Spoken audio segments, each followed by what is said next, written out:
আবারও রণক্ষেত্র ঢাকার রাজপথ। জামাত শিবির এনসিপি নেতাকর্মীদেরকে পিটাতে লাঠিসোঁটা দেশীয় অস্ত্র নিয়ে মাঠে নেমেছে ছাত্র দলের নেতাকর্মীরা, যাদের দেখে মনে হচ্ছে এ যেন আবার ফেরত এসেছে শেখ হাসিনার সেই ছাত্রলীগের হেলমেট বাহিনী। প্রতিবাদ জানাতে গভীর রাতে মাঠে নেমে পড়ে ছাত্র শিবিরের নেতাকর্মীরা এবং জুলাই যোদ্ধারা। দেশের পরিস্থিতি ভালো না। বাংলাদেশ ইসলামী ছাত্র শিবিরের বিরুদ্ধে তারেক রহমানের বাহিনী, তারেক রহমানের লেলিয়ে দেয়া বাহিনী, ছাত্রদল যে গুন্ডামি করেছে, যে সন্ত্রাস করেছে, শিক্ষকদের উপর যে জঘন্য হামলা করেছে, বৃদ্ধ প্রিন্সিপালকে যেভাবে রক্তাক্ত করেছে, যেভাবে মেডিকেলের জরুরি বিভাগে ঢুকে শিক্ষক শিক্ষার্থী রোগীদের স্বজন সহ সবাইকে গণহারে পিটিয়েছে ছাত্রদলের সন্ত্রাসীরা, তারেক রহমানের বাহিনী। এই দৃশ্য দেখে বাংলাদেশের সেনাপ্রধান, বিশিষ্ট আলেম, বেদাত নিয়ে যিনি ওয়াজ করেন, জনাব ওয়াকারুজ্জামান হাসছেন, মিটিমিটি হাসছেন। আজও কিন্তু জুলাই চলতেছে, 36শে জুলাই শেষ হবে কালকে। শুরুটা করছিল কিন্তু এনসিপি কে পিটায়া, ওইখান থেকে শুরু। এই মারামারি শুরু হয়েছে আরো 6-7 দিন আগে থেকে। ওই যে হবিগঞ্জের ঘটনা, এই এনসিপি কে পিটাইতে এখন যায়া পড়ছে ছাত্র শিবিরের উপরে। ছাত্র শিবিরকে পিটাইতে হবে, এদেরকে ভাই শেষ করে দিতে হবে। এরা হলো রাজাকারের বাচ্চা। কেন এই ধরনের কথা ভাই এই ছাত্র দল থেকে বলতেছে, যুব দল থেকে বলতেছে, কৃষক দল থেকে বলতেছে, যে যেখান থেকে পারতেছে ওই একই কথা বলতেছে। এর পিছনে কারণ একটাই ভাই, ওই যে উপর থেকে যেটা হুকুম আসে, নিশ্চয়ই উপর থেকে হুকুম আসে। আর হুকুম আসার তো দরকার নাই। আমরা যেসব কথাবার্তা শুনি সিনিয়রদের, বড় বড় নেতাদের, ওইটারই তো এফেক্ট যায় পড়ে ওই জুনিয়র নেতাদের উপরে, যার জন্য তারা ঝাঁপায়া করছে। মনে হয় কি জানেন, ছাত্রলীগ ফিরে আসছে, আবার ডিসেম্বরে আসবে। ছাত্রলীগ এখনই মাঠে নেমে গেছে। ছাত্র দলের কর্তৃক ছাত্র শিবিরের নেতাকর্মীদের উপরে আতর্কিত হামলা, পরবর্তীতে ছাত্র শিবির ও ক্যাম্পাসে অবস্থান গ্রহণ করেছে বলে আমরা ইতিমধ্যে তথ্য পেয়েছি। দেশের অবস্থা খুবই ভয়াবহ। আজকে সারাদিন কি ঘটনা ঘটেছে সেটা আমাদের সকলের দেখা বাকি হয় নাই, সবাই আমরা দেখে ফেলেছি। অবশেষে হেলমেট বাহিনী আবারও মাঠে নেমেছে। আপনারা সবাই জানেন, হাসিনা থাকতে হেলমেট বাহিনী মাঠে নেমেছে, তাদের নাম ছিল ছাত্রলীগ। আর এখন ঠিক একই কায়দায় আবারও মাঠে নেমেছে জামাত শিবিরকে পিটাতে, জুলাই যোদ্ধাদেরকে পিটাতে, এনসিপি নেতাকর্মীদেরকে পিটাতে আবারও মাঠে নেমেছে। আবারও সেই হেলমেট পরে, তার নাম হলো ছাত্র দল। এখন সবাই বলছে, একটা স্লোগান দিচ্ছে, ছাত্রলীগের চেহারায় ছাত্র দলকে দেখা যায়, ছাত্রলীগের চেহারায় ছাত্র দলকে দেখা যায়। তার মানে কি তাহলে সেই ছাত্রলীগের পথেই হাঁটছে বর্তমানের ছাত্রদল নেতাকর্মীরা?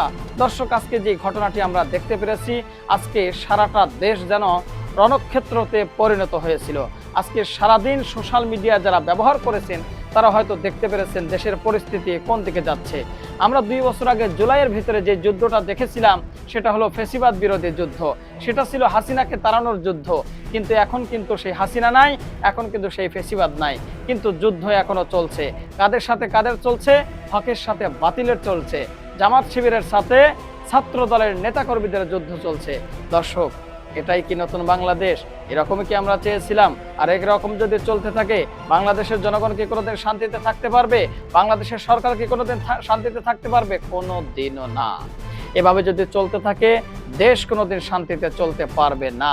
ফ্যাসিবাদী বিরোধী যারা এই দেশের ভিতরে ছিল, তারা আজকে পালিয়ে গিয়েছে, তারা এখন বগল বাজাচ্ছে আর হাতে তালি দিচ্ছে। বাহ সুন্দর তো, বাহ সুন্দর তো। এখন তো দেখতেছি শফিকুর রহমানের দলের লোক এবং তারেক রহমানের দলের লোক ফাটাফাটি লেগেছে। এখন তো ছাত্রলীগকে দরকার হয় না, এখন তো আওয়ামী লীগকে দরকার হয় না। দর্শক শ্রোতা, ফারজানা শান্তা, এই বেশ্যা মহিলা, এইটা আজকে কি করছে আপনারা জানেন? সেই জুলাই যোদ্ধাকে আজকে পিটিয়েছে। অবশেষে কিন্তু তার কানসা গরম করে দিয়েছে। আমি দেখলাম তার এখান থেকে রক্ত বের হচ্ছে। দর্শক, অবশেষে পুলিশ হেফাজতে নিয়েছে। আমি বুঝি না, বর্তমান সরকার যিনি রয়েছে জনাব তারেক রহমান, তারও বিরুদ্ধে কটূক্তি করেছে এই ফারজানা শান্তা, এবং কি জুলাই যোদ্ধাদের নিয়ে সব সময় কটূক্তি করেই যাচ্ছে, একের পর এক বাজে ভাষায় গালিগালা করেই যাচ্ছে। তারপরেও কেন এই বেশ্যা মহিলাটা বাইরে থাকে আমাদের বুঝে আসে না। আমরা দেখলাম পুলিশের হেফাজতে নিয়েছে। আরে ভাই, পুলিশের হেফাজতে নিলেই তো হবে না, ওরে নিয়ে মনে করে পাশার মধ্যে দিয়ে হোক, পাশার সামনে যেখান দিয়ে খুশি সেখান দিয়ে আপনার গরম ডিম দেন। এর গরম ডিম দিলে পরেই মানে আসল রহস্য বের হয়ে আসবে। এই কুত্তার বাচ্চা মহিলাগুলো কি করতেছে জানেন? হাসিনার কাছ থেকে টাকা খেয়ে দেশকে অস্থিতিশীল করার জন্য এই জুলাই যোদ্ধাদেরকে নিয়ে উল্টাপাল্টা কথা বলতেছে, এই জামাত শিবিরের নেতাকর্মীদেরকে উল্টাপাল্টা কথা বলতেছে, এবং কি বাংলাদেশের বিজ্ঞ বড় বড় আলেম ওলামাদেরকে নিয়ে উল্টাপাল্টা কথা বলতেছে। মাথায় হিজাব লাগাইয়া রাস্তায় বের হয়ে ইসলাম বিরোধী কথা বলে। এই কুত্তা মার্কা মহিলাদেরকে যদি সাইজ না করেন, এরা আরো বার বেড়ে যাবে, এবং নিশ্চয়ই এর পিছনে বড় ধরনের কারোর হাত আছে, যারা এই চাবিকাঠি নাড়ছে আর এদের দিয়ে দেশ উত্তপ্ত করার করার চেষ্টা করছে, দেশের ভিতরে একটা অরাজকতা সৃষ্টি করার চেষ্টা করছে। দর্শক, আজকে সারাদিন যা ঘটনা ঘটে গেল এটা আমরা কোনোদিনও কাম্য নয়, এটা আমরা কোনো সময় চাই না। এখন জামাত শিবিরের নেতা কর্মীদেরকে যদি এইভাবে ছাত্র দলের নেতা কর্মীরা হামলা করে, এইভাবে যে মারধর করে, তাইলে তো ভাই আগেই ভালো ছিল। হাসিনার আমলটাই তো ভালো ছিল। হাসিনার আমলে তো আলেম ওলামাদেরকে দেখতে পারে নাই, ইসলাম পক্ষে যারা কথা বলেছে, ইসলামের পক্ষে যারা চলেছে তাদেরকে দেখতে পারে নাই। জামাত শিবির টেক দিয়ে রাজাকার টেক দিয়ে তাদেরকে মারা হয়েছে, তাদের হত্যা করেছে, খুন করা হয়েছে, গুম করা হয়েছে। আবারও কি সেই ষড়যন্ত্র চলছে? এইভাবে যদি চলতে থাকে ভাই, দেশ ভালো চলবে না। যাই হোক দর্শক, কথা বাড়াবো না। আমি আজকের ভিডিওতে বুঝতে পারছেন যে আসলে কোন লেভেলের হতে চলেছে। একটু ধৈর্য সহকারে দেখতে হবে, মনোযোগ সহকারে শুনতে হবে, তাহলে অনেক কিছু জানতে পারবেন।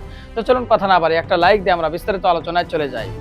5-6 দিন আগেই বোধহয় বলছি যে হেলমেটের ব্যবসা বাইরে যাবে। হ্যাঁ ভাই, ভীষণভাবে বাইরে যাবে হেলমেটের ব্যবসা। দেখেন বাইরে গেছে, আমাদের নয়ন, ছাত্র দলের নয়ন একটা কিনছে, মাথার মধ্যে দিছে।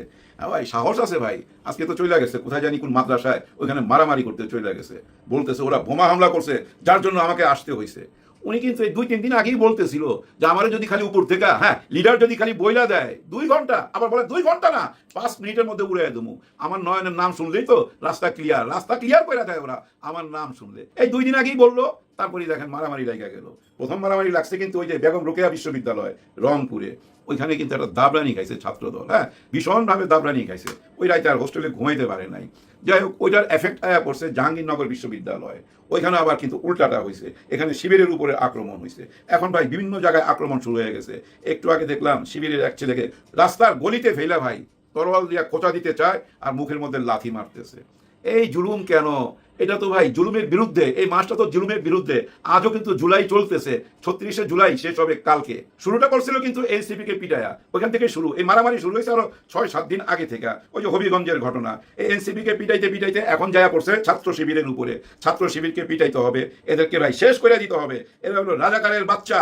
কেন এই ধরনের কথা ভাই এই ছাত্র দল থেকে বলতেছে, যুব দল থেকে বলতেছে, কৃষক দল থেকে বলতেছে, যে যেখান থেকে পারতেছে ওই একই কথা বলতেছে? এর পিছনে কারণ একটাই ভাই, ওই যে উপর থেকে যেটা হুকুম আসে, নিশ্চয়ই উপর থেকে হুকুম আসে। আর হুকুম আসার তো দরকার নাই। আমরা যেসব কথাবার্তা শুনি সিনিয়রদের, বড় বড় নেতাদের, ওইটারই তো এফেক্ট যায় পড়ে ওই জুনিয়র নেতাদের উপরে, যার জন্য তারা ঝাঁপায়া পড়ছে। মনে হয় কি জানেন, ছাত্রলীগ ফিরে আসছে। আবার ডিসেম্বরে আসবে, ছাত্রলীগ এখনই মাঠে নেমে গেছে। ছাত্রলীগ যা যা করতো ওই একই কাজ করতেছে। ওই হেলমেটও কিনা ফেলাইছে। ডাক্তার শফিকুর রহমান স্যার কিন্তু একটা কথা বলছিল, এটা নিয়ে অনেকেই মাইন্ড করছে। উনি কি বলছিল? ওরা ফটোকপি, আওয়ামী লীগের ফটোকপি, ছাত্রলীগের ফটোকপি। এখন তো তাই প্রমাণ হইলো, একেবারেই ফটোকপি। ঢাকা কলেজের সামনেও দেখলাম একটু আগে ভাই মারামারি চলতেছে, ধুমচায়া, ব্যবসা বাণিজ্য করতে পারতেছে না, সবাই দোকানে ঝাঁপ ফেলায়া ভাই ভিতরে লুকাইতেছে। এই কি অবস্থা? এদিকে তো আপনারা দেখছেন ভাই বিদ্যুৎ বিল নিয়ে কি চলতেছে ভাই, এরকম আমি আগে দেখি নাই কখনো না। এই যে গ্যাসের ব্যাপারটা দেখছেন না, 1300 টাকার গ্যাস হঠাৎ করে দাম বাড়ায় কই করলো, 2300 টাকা করে ফেলাইলো। আবার 2300 টাকা করার পর এই 20-25 দিন বা 1 মাস পরই আবার 500 টাকা কমায় ফেলাইলো, 1800 টাকা করলো। এই যে 1800 টাকা আবার 2300 টাকা, এই যে 500 টাকা কমানো, এর ভিতর দিয়ে কিন্তু হাজার কোটি টাকা চলে গেল, আমরা টের পাইলাম না। সবার পকেট টাকা ভাই 1000 করে গেলে কত হাজার কোটি টাকা হইতে পারে যদি একসাথে করেন, এটা মাথায় নিয়েন। দেখেন ভাই ব্রাদার, ইকবাল হাসান মাহমুদ টুকু, হ্যাঁ এই টুকু সাহেব কিন্তু বেগম খালেদা জিয়ার আমলে 2006 সালে উনি কিন্তু এই জ্বালানি মন্ত্রী ছিল, তখন কিন্তু উনি সফল হইতে পারে নাই। বেগম খালেদা জিয়া কিন্তু উনাকে সরাইয়া দিছে, তার মানে উনি ফেল। কিন্তু 2026 সালে আইসা আবার ওইখানে ওনাকে কেন দিতে হবে? আর কোনো লোক পাইলেন না, ওই একই মানুষ যার কথার মধ্যে কোনো ব্যালেন্স নাই ভাই, কোনো রকম ব্যালেন্স নাই, এক এক সময় এক এক কথা বলে। এর মধ্যে দেখেন বিদ্যুৎ বিল বেশি আসাতে মানুষ তো প্রতিবাদ করবেই, প্রতিবাদ করতে পারবে না, প্রতিবাদ করলে আইনের আশ্রয় নিমু, হ্যাঁ আইনের আশ্রয় নিমু আমরা, এরকম একটা থ্রেট করছে। পরে আবার কয়েক ঘন্টা পর ওইটা উইথড্র করে নিছে, কারণ দেখছে মানুষের মধ্যে ক্ষোভ জন্ম নিতেছে। তবে আসল ক্ষোভ আর নকল ক্ষোভও আছে কিন্তু। আমরা কিন্তু দেখছি ডক্টর ইউনূসের আমলে যমুনার সামনে ভাই কত রকম ক্ষোভ প্রকাশ পাইতো। হাই রে আন্দোলন, আনসার, রিক্সাওয়ালা, আবার প্যাডেল মারা রিক্সা, আবার মেশিনওয়ালা রিক্সা, এই 2 দল রিক্সা, আবার শিক্ষক, শিক্ষিকা, পেশিজীবী এবং ডাক্তার, হিজড়া, কত রকম মানুষের যে আন্দোলন, কিছু হইলেই ঝাঁপায়া পড়তো। এখন যে বিদ্যুতের বিল গলা কাইটা নিতেছে, এখন যান না কেন যমুনার সামনে, এখন ওই প্রতিবাদ গুলা কই? তার মানে ক্ষোভ নকলও আছে, আসলও আছে। ওগুলা ছিল সব নকল ক্ষোভ, অ্যারেঞ্জ করা, যেন বিপদে পড়ে ডক্টর ইউনূস স্যার, বিপদে পড়ে যেন তাড়াতাড়ি নির্বাচন দিয়া দেয়। তখন বলতো না সবকিছু ঠিক হয়ে যাবে নির্বাচন হইলেই, নির্বাচন হওয়ার পর সবকিছু ঠিক হয়ে গেছে। 6 মাসের মধ্যে দেখেন এখন মারামারি চলতেছে। মনে হইতেছে কি জানেন, ছাত্রলীগ ফিরে আইছে। সাদ্দামকে খুব মিস করতেছি তো ভাই। হ্যাঁ সাদ্দাম ভাই, আপনি কই? টেলিফোনে যোগাযোগ করেন সবার সাথে, মাঠে নামায়া দেন, এটাই সময় আপনাদের। কারণ আগামীকাল আপনাদের নেত্রী সবাই সামনে আসবে, আপনারা সবাই অপেক্ষা করতেছেন শেখ হাসিনা আপনাদের সামনে আসবে। আমার বিশ্বাস হয় না উনি উনার এই চেহারাটা দেখাবে, এটা আমি বিশ্বাস করি না। পর্দার আড়াল থেকে কথা বলতে পারে, আর দেখবেন ওনার এই কথাবার্তা বা ওনার আলোচনা থেকে বড় আলোচনা কি হবে জানেন? ওই যে ক্রিকেট প্লেয়ার, ওই যে একটা আছে না বেকুব সাকিব আল হাসান, ও নাকি থাকবে, দেখবেন ওকে নিয়েই সবচেয়ে বেশি আলোচনা হবে। শেখ হাসিনার চেয়েও বেশি আলোচনা হবে এই সাকিব আল হাসানকে নিয়ে। আর এই ছেলেটা নিজেকে বিতর্কে জড়ায় ফেলাইলো। উনি কবে যে এত বড় আওয়ামী লীগার হয়ে গেল এইটাই তো জানতাম না। মুজিব করতে পড়লো কয়েকদিন আগে দেখলাম, এর মধ্যে এত বড় আওয়ামী লীগার হয়ে গেল। এখন শেখ হাসিনার পাশে উনি থাকবে। ভাই জানি না, আগামীকাল বোঝা যাবে 6টা সাড়ে 6টার দিকে। এর মধ্যে আমাদের সরকার বলে দিছে কোন চ্যানেলে এগুলো প্রকাশ করা যাবে না, ওনার বক্তব্য কোন চ্যানেলে প্রকাশ করা যাবে না। ঠিক এই একই কথা বলতো আওয়ামী লীগ, তারেক রহমানের কোনো বক্তব্য প্রচার করা যাবে না বলছে না ভাই? একই কথা বলছে, একই জিনিস ভাই, একই জিনিস। আজকে কিন্তু তারেক রহমান সাহেব বলছে বিএনপি কখনোই জনগণকে ছেড়ে যায় নাই, এরকম একটা কথা বলছে। ওকে, সত্যি কথা, বিএনপি কখনোই জনগণকে ছেড়ে যায় নাই। এই যে শুনতেছি আবার ডিসেম্বরে আসবে, উনিও এসে বলবে আওয়ামী লীগ কখনোই জনগণকে ছেড়ে যায় নাই। কারণ উনি তো মাত্র 2-2.5 বছর বিদেশে ছিল, তারেক রহমান সাহেব তো ছিল 16-17 বছর। উনি যদি 16-17 বছর পর এসে এই দাবি করতে পারে বিএনপি জনগণকে ছেড়ে যায় নাই, তাহলে শেখ হাসিনা তো একই কথা দাবি করতে পারে, তাই না ভাই?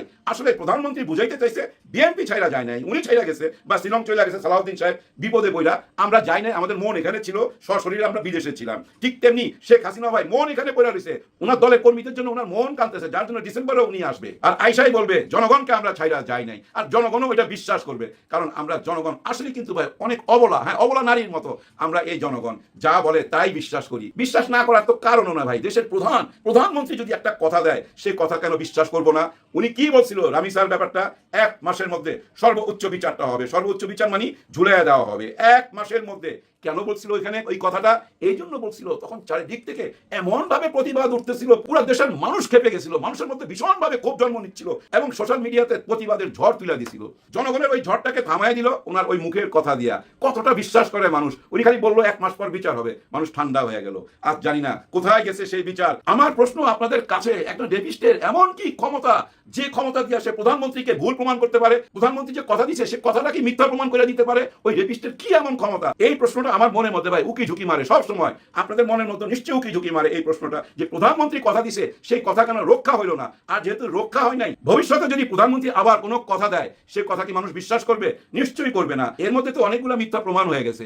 ওনারা নির্বাচনের আগে ভোট চাইছিল, গণভোট চাইছিল, কিন্তু ওনারাই বলছিল ধানের শীষে যেভাবে ভোট দিবেন ঠিক সেভাবে হ্যাঁ ভোটে ভোট দিবেন। স্বয়ং প্রধানমন্ত্রী, আজকের মাননীয় প্রধানমন্ত্রী এই কথাটা দিছিল, সেই কথাও তো রক্ষা হয় নাই। ওই রামিসার কথা যেভাবে মিথ্যা প্রমাণ হয়েছে, এই কথাটাও তো মিথ্যা প্রমাণ হইলো। আর এটাকে পাকাপোক্ত করলো কে? আমাদের সালাউদ্দিন সাহেব সংসদে দাঁড়ায় বললো আমরা ওই নির্বাচনের জন্য এই মিথ্যাটা বলছি, মানে অর্থাৎ এই নাটকটা করছি। খুব ভালো কাজ করছেন, ভালো কাজ করছেন, কিন্তু কতবার ঠকাবেন ভাই? দেখেন আমি বলতে পারি ভাই আমি খুব চালাক লোক। আপনি যদি আমাকে প্রশ্ন করেন কতটুক চালাক, আমি কি উত্তর দেবো? চালাকের উপরও তো চালাক থাকে, তাই না ভাই? বাঘের উপরও টাক থাকে, বলে না মানুষ? দেখেন ভাই, বাঘের কথা যখন মনে পড়লো, একটা গল্প বলি, যে গল্পটা আপনারা ছোটবেলায় শুনে আসছেন। 2 লাইনে না 1 লাইনের গল্প, শুধু টাইটেলটা বললেই আপনাদের মনে পড়বে, রাখাল আর বাঘের গল্প। ওই রাখাল বারবার মিথ্যা কথা বলতো, বাঘ আইছে বাঘ আইছে। ওই রাখালকে বাঁচাইবার জন্য গ্রামের লোকজন লাঠি টাঠি নিয়ে চলে আসতো, কিন্তু আইসা দেখতো যে মিথ্যা কথা, ও হাসতেছে যে না বাঘ না বাঘ না। আপনারাও কিন্তু ওই রাখালের গল্পের মধ্যে ঢুকে গেছেন। সত্যি সত্যি যেদিন বাঘ আসবে কেউ আপনাদের পাশে থাকবে না। আপনারা বলতেছেন জনগণের পাশে আমরা আছি, কিন্তু জনগণ আপনাদের পাশে আছে কিনা সেটা দেখছেন? সেটা বিচার করছেন? নিশ্চয়ই বিচার করেন নাই। আপনাদের মন্ত্রীগুলোর দিকে তাকান, এই যে স্বরাষ্ট্রমন্ত্রী সালাউদ্দিন সাহেব, ওনার হাতে তো সবকিছু। এই যে মারামারি হইতেছে চারিদিকে, এই এরে মারতেছে এই এরে মারতেছে, দোষ কার? এটা পরে পুলিশ কোথায়, আইন কোথায়, উনি কোথায়, ওনার বাণী কোথায়? কেন এত নীরব সবাই? কবি কেন নীরব? এটাই তো বড় প্রশ্ন। জিনিসপত্রের দাম এমন ভাবে বাড়ছে ভাই, 100 টাকা নিচে তো কোনো সবজি পাবেন না। 100 টাকা নিয়ে গেলে হয়তো আধা কেজি বা 1 কেজি যে কোনো একটা সবজি কিনতে পারবেন, তাও পাবেন না ভাই। এরকম অবস্থা, কাঁচা মরিচের দাম আকাশ ছোঁয়া, এগুলা নিয়ে কথা বলার কেউ নাই। এসব হচ্ছে শুধু ভাই চাঁদাবাজির জন্য, ঘাটে ঘাটে চাঁদা দিতে হচ্ছে। এগুলা ভাই সোশ্যাল মিডিয়া আপনারা দেখতে পাচ্ছেন। আমাদের স্বরাষ্ট্রমন্ত্রী কি দেখতে পায় না? নিশ্চয়ই দেখতে পায়, কিন্তু মুখের শিকার যাবে না। যেভাবে আওয়ামী লীগ সরকার কোনো কিছু মুখের শিকার যেত না, খালি উন্নয়ন উন্নয়ন উন্নয়ন করতো। ওনারাও নির্বাচন করতে করতে আইসা নির্বাচন তো হইলো, এখন নির্বাচিত সরকারের ভূমিকাটা কি? এই প্রশ্নটা করলেই ওনারা বলে ওই যে রাজাকার রাজাকার, এই বিরোধী দল চায় না এই সরকার টিকে থাকুক, সরকারের বয়স মাত্র 5 মাস, এখনই সরকার ফেলে দিতে চায়। কেউ সরকার ফেলতে চায় না। এই বিরোধী দল কিন্তু একবার না বহুবার বলছে এবং সংসদে প্রমাণও করে দেখাই দিছে যে আমরা আপনাদেরকে সহযোগিতা করুন দেশ চালাবার জন্য। এত বড় একটা বাজেট পাস হয়ে গেল, বিরোধী দল কিন্তু চুপচাপ বাজেটটা পাস করে দিল। এটা নিয়ে বেশি কিছু হয় নাই, কিন্তু তার মানে সরকারকে সহযোগিতা করতেছে। আর সরকার কি করতেছে? জুলুম করতেছে ভাই। এই জুলাই মাসে জুলুম কেউ মাইনা নিবে না। বাংলাদেশ ইসলামী ছাত্র শিবিরের বিরুদ্ধে তারেক রহমানের বাহিনী, তারেক রহমানের লেলিয়ে দেওয়া বাহিনী, ছাত্রদল যে গুন্ডামি করেছে, যে সন্ত্রাস করেছে, শিক্ষকদের উপর যে জঘন্য হামলা করেছে, বৃদ্ধ প্রিন্সিপালকে যেভাবে রক্তাক্ত করেছে, যেভাবে মেডিকেলের জরুরি বিভাগে ঢুকে শিক্ষক শিক্ষার্থী রোগীদের স্বজন সহ সবাইকে গণহারে পিটিয়েছে ছাত্রদলের সন্ত্রাসীরা, তারেক রহমানের বাহিনী। এই দৃশ্য দেখে বাংলাদেশের সেনাপ্রধান, বিশিষ্ট আলেম, বেদাত নিয়ে যিনি ওয়াজ করেন, জনাব ওয়াকারুজ্জামান হাসছেন, মিটিমিটি হাসছেন, এবং মনে মনে তিনি হয়তো ভাবছেন যে তারেক রহমান আপনি আসছেন, আপনাকে মাননীয় প্রধানমন্ত্রী বলি, আমরা শেল্টার দেই, মনে হয় আপনাকে আবার লন্ডন যেতে হবে। তারেক রহমানকে মনে হয় লন্ডন টানছে, তারেক রহমান মনে হয় লন্ডনকে খুব মিস করছে।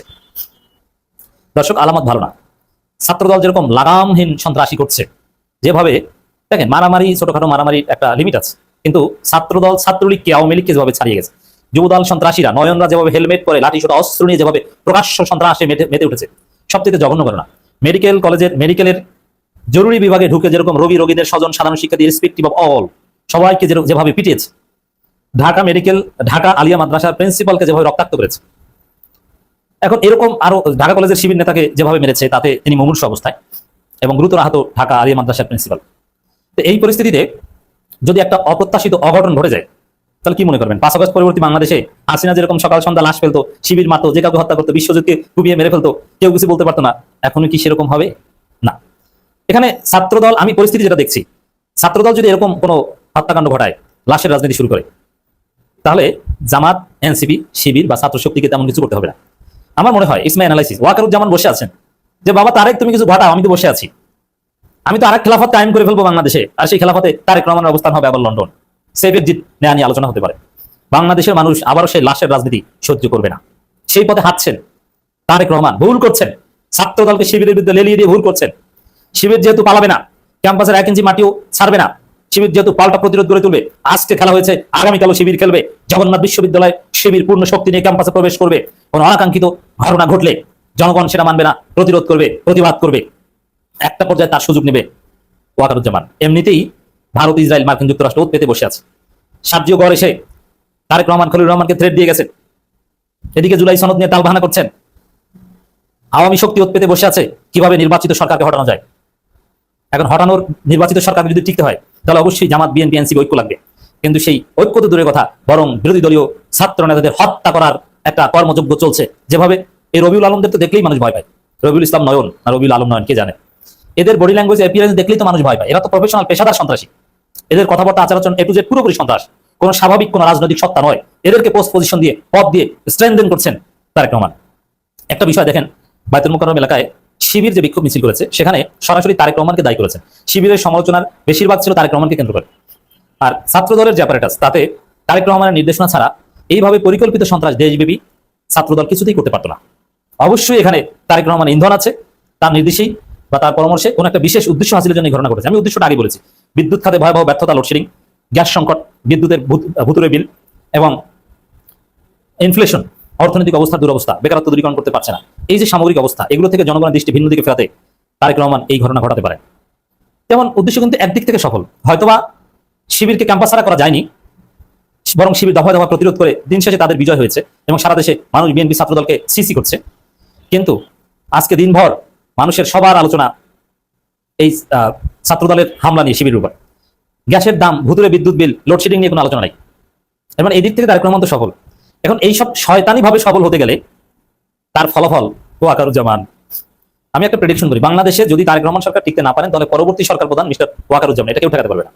কোনো গণঅভ্যুত্থান লাগবে না, অতদূর যাবে না পরিস্থিতি। ওয়াকারুজ্জামান 111 ঘটিয়ে দিবে। আর 111 যদি ঘটে যায়, আওয়ামী লীগকে ফিরিয়ে আনা লাগবে না, আওয়ামী লীগ অটো ফিরে আসবে। কোনো নিষেধাজ্ঞা, প্রত্যাহার কিছু লাগবে না, অটো। তখন ইনক্লুসিভ রাজনীতি, মানে আওয়ামী লীগ বাংলাদেশে একদম ওপেনে রাজনীতি করবে। তখন প্রথম মারটা খাবে বিএনপি, আর জামাতের অনেকে মার খাবে। আবার জামাতের লোকজন তো গুপ্ত হয়ে যেতে পারে খুব সহজে। প্রতিকূল পরিবেশে রাজনীতি করার সক্ষমতা জামাতের আছে। তো দর্শক, আলামত ভালো দেখছি না। বিশেষ করে ঢাকা আলিয়ার প্রিন্সিপালকে যেভাবে রক্তাক্ত করা হয়েছে এবং আরো বিভিন্ন জায়গায় শিক্ষক, সাধারণ নাগরিক, রোগীদের স্বজনদেরকে যেভাবে আহত করা হয়েছে, এই আহত ঘটনা যদি নিহত পর্যায়ে পর্যন্ত আল্লাহ না করুক যায়, তাহলে ওয়াকারুজ্জামান বসে থাকবে না। আপনি মজা বুঝবেন, তখন আক্ষেপ করবে। আমরা সতর্ক করছি, এইসব সন্ত্রাস সারেন। ছাত্রদল, বিএনপি, জামাত, শিবির, ছাত্রশক্তি, এনসিপি সবাইকে নিয়ে ঐক্যবদ্ধ বাংলাদেশ করেন। পারলে এইসব হাবিজাবি সরকার বাদ দিয়ে জাতীয় সরকার করেন, টিকতে পারবেন। নইলে আপনার ক্ষমতা থাকবে না, আপনি যাবেন লন্ডনে, আর হাসিনা বাংলাদেশে চলে আসবে। হাসিনা বাংলাদেশে না আসলেও আওয়ামী লীগ বাংলাদেশে পুনর্বাসিত হবে। আর এবার যদি বিএনপি সরকার ব্যর্থ হয়, ওয়াকারুজ্জামানকে যদি কোনো স্টেপ নিতে হয় তাহলে গণতন্ত্র আগামী কয়েক শতাব্দীতে আর চোখে দেখা লাগবে না। মিশরে যেরকম গণতন্ত্র আর চোখে দেখা যায় না, ওরকম আপনি আর গণতন্ত্র চোখে দেখতে পারবেন না। তো দর্শক, দেশের বিভিন্ন ক্যাম্পাসে ইসলামী ছাত্র শিবিরের উপর ছাত্র দলের সন্ত্রাসীদের যে ভয়াবহ হামলায় তীব্র নিন্দা প্রতিবাদ জানিয়েছে জামাত ইসলামী। জামাত ইসলামী এখানে দায়িত্বশীল রাজনীতি করছে। তারা শিবির মার খাচ্ছে, কিন্তু তারা কিন্তু চাইলে শাহিন আহমেদ খানরা লাঠি ছোটা নিয়ে স্টাম্প নিয়ে যুবদলের নয়নদের 5 মিনিটের মধ্যে রাজপথ ছাড়া করতে পারত, কিন্তু জামাত এটা করেনি। তারা হসপিটালে দেখতে যাচ্ছে, ব্রিফিং করছে, বিবৃতি দিচ্ছে, শান্তিপূর্ণভাবে পরিস্থিতি পর্যবেক্ষণ করছে। কারণ এখানে যদি জামাতও অল আউট অ্যাকশনে যায়, শিবির যদি পূর্ণ শক্তি দেখায়, তাহলে অবশ্যই ছাত্রদল যেরকম শিবিরকে মারছে বা সাধারণ রোগীদের শিক্ষকদের মারছে, শিবিরের হাতে এরকম ছাত্রদল মার খাবে। আর এগুলো হতে হতে কোনো অনাকাঙ্ক্ষিত ঘটনা ঘটে যেতে পারে বা আওয়ামী লীগ ভিতরে ঢুকে সাবোটাজ করতে পারে। দর্শক, আশা করি পুরো ভিডিওটি আপনারা দেখেছেন, এবার অবশ্যই আপনাদের মূল্যবান মতামতটা জানিয়ে দিন, পারলে ভিডিওটি শেয়ার করে সবাই দেখার সুযোগ করে দিন। আর আমাদের এই চ্যানেলে নতুন হলে সাবস্ক্রাইব করুন, যারা ইতিমধ্যে সাবস্ক্রাইব করেছেন সবাইকে ধন্যবাদ জানিয়ে আজকের মতো এখানে বিদায় নিচ্ছি। দেখা হচ্ছে নতুন কোনো ভিডিওতে, সে পর্যন্ত সবাই ভালো থাকবেন, সুস্থ থাকবেন। আল্লাহ হাফেজ।